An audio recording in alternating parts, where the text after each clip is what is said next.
Thank you to the organize for inviting a recorded comment, and warm greetings to all of you.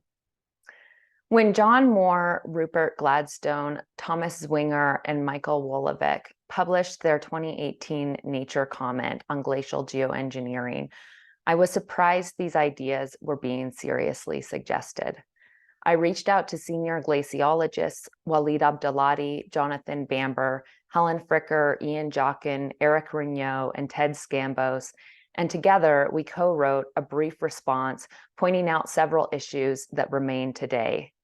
Unintended Earth system responses that could result in neutral or even negative impacts, the limited scope of these projects as compared to the systemic change needed for real and long-lasting impact, and unreasonable logistical needs. I honestly, and in hindsight naively, thought our response would suffice to put these ideas to rest so that all of us could focus on other important applications of our expertise. Instead, a small but visible group have continued to pursue these ideas and occupy the public imagination. This includes ongoing publications, the recent workshop at the University of Chicago, and this one at Stanford. These give non-scientists the impression of legitimacy, even without actual demonstrated support from our science community. Geoengineering ideas are enticing and give an emotional sense of assisting with the climate crisis, while failing to actually do that. There's an allure to pursuing massive human endeavors that aspire to save the Earth system in predictable ways.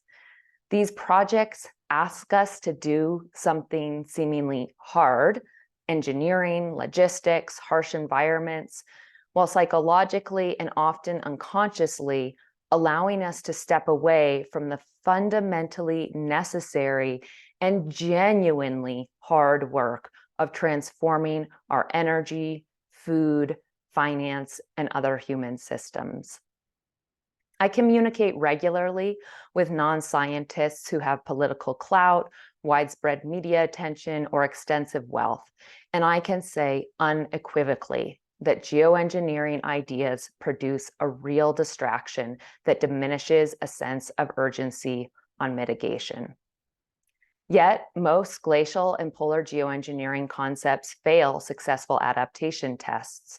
Serious harms to ecosystems are possible, and harms from geoengineering and ice sheet retreat are not equivalent.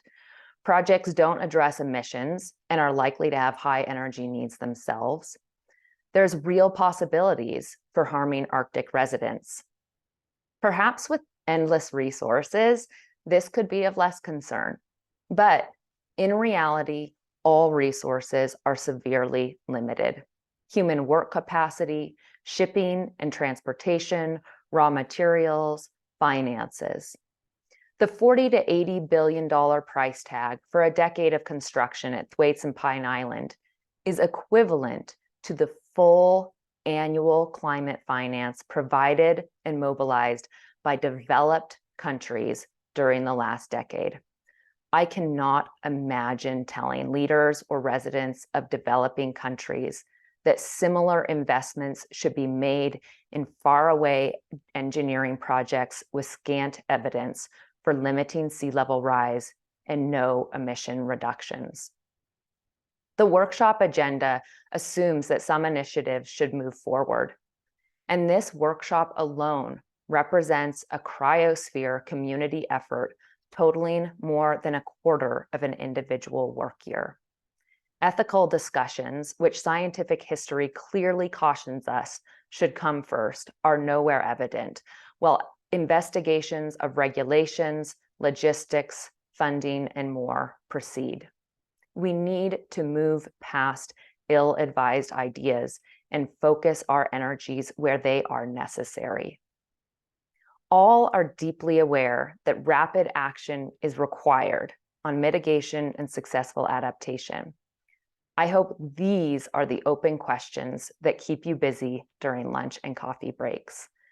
How do we improve, fund, and operationalize sea level rise knowledge to inform decision makers, as Tim Bartholomew suggests? How do we collectively drive emissions reductions? How do we engage with the many successful adaptation options put forward by Reckian et al. 2023?